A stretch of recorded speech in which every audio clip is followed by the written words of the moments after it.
Childhood, as you understand it, is approximately 200 years old. Not children, children have always existed, but childhood, the idea that a child is a fundamentally different kind of person, who exists in a protected separate category, who requires distinct conditions and extended time to develop into a human being, that idea was invented recently by specific people in a specific place for specific reasons. Before roughly 1800, across almost every culture on Earth, children were not a separate category. They were small adults. They worked the same hours, wore the same clothes in miniature, participated in the same social spaces, witnessed the same violence and sexuality and death that adult life contained. There was no children's literature, no children's furniture, no concept of age-appropriate content. There was no childhood to protect. And then, in the space of about a century, we invented one. What we built was extraordinary. What we did to it afterward is the part nobody talks about. To understand why childhood didn't exist for most of human history, you have to understand what children actually were, economically, socially, biologically, in a pre-industrial world. In an agricultural society, a child of 5 or 6 was a productive unit, not cruelly, practically. They could feed animals, carry water, watch younger siblings, pull weeds, scare birds from crops. By 10, they were doing adult agricultural labor. By 12 or 13, in many cultures, they were considered ready for marriage, apprenticeship, military service. The concept of adolescence, an extended transitional period between childhood and adulthood, didn't exist because there was no economic space for it. You were dependent, and then you were useful, and the transition happened as fast as the body allowed. Paintings from medieval Europe that depict children show them as miniature adults, same proportions, same clothing, same expressions as the adults around them. Historians once interpreted this as artistic incompetence, an inability to accurately render a child's body. Philippe Aries, the French historian who first systematically studied the history of childhood in 1960, argued something more radical. The medieval painter drew children as small adults because that is what children were understood to be. The category of childhood, a distinct visual, social, psychological type, simply wasn't available as a concept. You couldn't paint what you hadn't conceptualized. This was not callousness. Medieval parents loved their children. Burial records and personal correspondence from the period show grief for dead children that is indistinguishable from modern grief. But love and the concept of childhood are different things. You can love a small adult. The question is what you build around them. The invention of childhood happened in 2 waves, driven by forces that had nothing to do with children. The first wave was the Romantic movement of the late 18th century. Philosophers and poets, Rousseau most influentially, proposed something entirely new, that children were not incomplete adults, but a distinct form of human being, closer to nature, innocent, uncorrupted, possessing a kind of moral clarity that adult civilization progressively destroyed. The child, in Rousseau's framing, was not a small person waiting to become a real one. The child was, in some ways, more fully human than the adult they would become. This was a philosophical revolution. It created, for the first time, the cultural infrastructure for childhood as a protected state. If children were innocent and civilization was corrupting, then the job of parents and society was to protect children from the adult world for as long as possible, creating a sheltered space in which their natural goodness could develop before the world got to them. The second wave was industrialization, and it moved in the opposite direction. Factories required workers, and children were cheap and small and could fit into spaces adults couldn't. By the early 19th century, children as young as 5 were working 12-hour days in coal mines, textile mills, and match factories. The Industrial Revolution didn't invent child labor, it had always existed in agricultural societies. But it made it visible in a new and horrifying way, concentrated in urban factories where reformers could see it and document it and be outraged by it.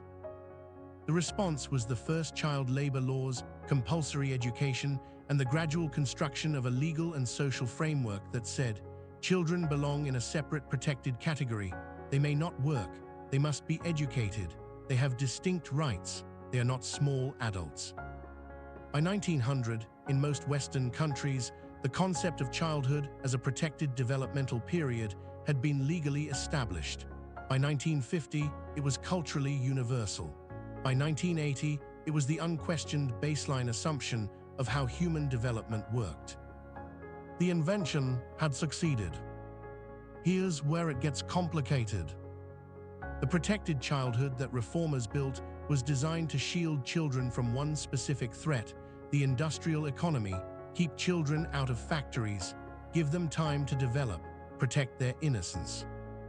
What happened over the following century is that we slowly rebuilt the industrial economy inside childhood itself. Compulsory education, essential, genuinely liberating, gradually became structured like a production system. Fixed schedules, standardized outputs, performance metrics. Children sorted by age into cohorts, moved through a pipeline, assessed at regular intervals for conformity to developmental benchmarks. The factory model that education was meant to rescue children from became the organizing logic of education itself. Extracurricular activities, which began as genuine play, became resume building. Sports became competitive at ages where the research consistently shows competition is developmentally harmful. Summers, the last unstructured frontier, filled with camps and programs and enrichment activities and scheduled playdates, because unstructured time began to feel, to anxious parents, like wasted time. The psychologist Peter Gray has documented the collapse of free play in American children across the second half of the 20th century. Between 1955 and 2015, the time American children spent in unsupervised, self-directed play dropped by approximately 75%. The time they spent in structured adult-directed activities increased proportionally. Children gained supervision, they lost autonomy. The rates of childhood anxiety and depression began rising in the 1950s and have not stopped. They are now, by multiple measures, at the highest levels ever recorded. The children who have the most scheduled, monitored, enriched childhoods in human history are also, measurably, the most anxious.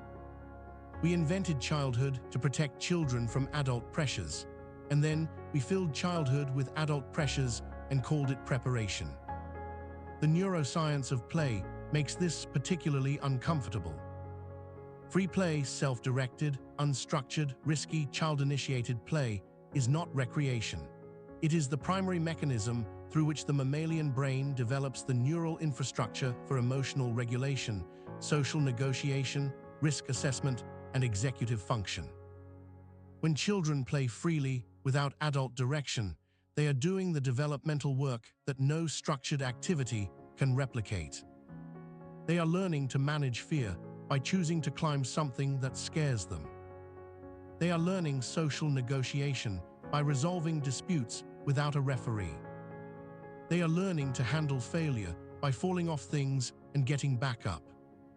They are learning to tolerate boredom, which is the precondition for creativity, by having nothing to do and having to invent something. Every single one of these developmental processes requires the absence of adult intervention. The moment an adult steps in to resolve a conflict, the learning stops. The moment a schedule fills the time, the boredom that generates creativity evaporates. We removed exactly the conditions the developing brain requires in the name of enriching development. Here's what the data looks like on the other side of that decision. Rates of diagnosed anxiety in children and adolescents have risen in every decade since the 1950s. The American Psychological Association reported in 2023 that anxiety is now the most common mental health condition in children. Depression diagnoses in adolescents have roughly doubled since 2010. Emergency room visits for self-harm among children aged 10 to 14 have increased significantly in the same period. These are children who have more material comfort, more educational opportunity, more professional support, and more adult attention than any generation in human history. They are also more psychologically fragile than any generation in recorded history.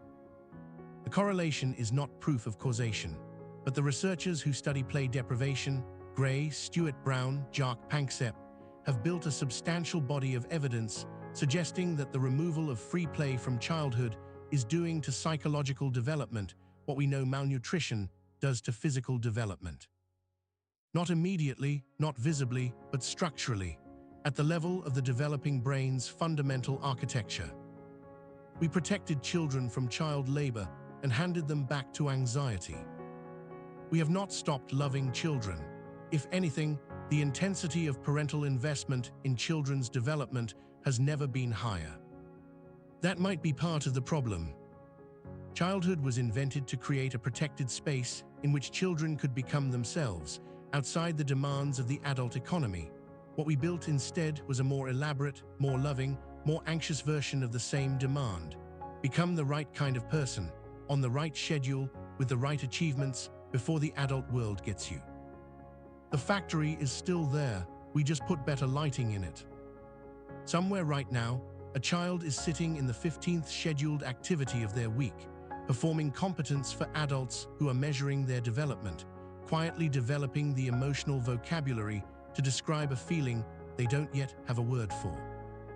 And somewhere else, a child is doing something that has no outcome and no audience and no measurable benefit, climbing a tree, building something that will fall apart, arguing with a friend about rules they invented 5 minutes ago.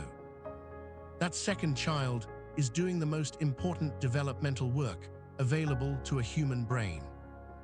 We just stop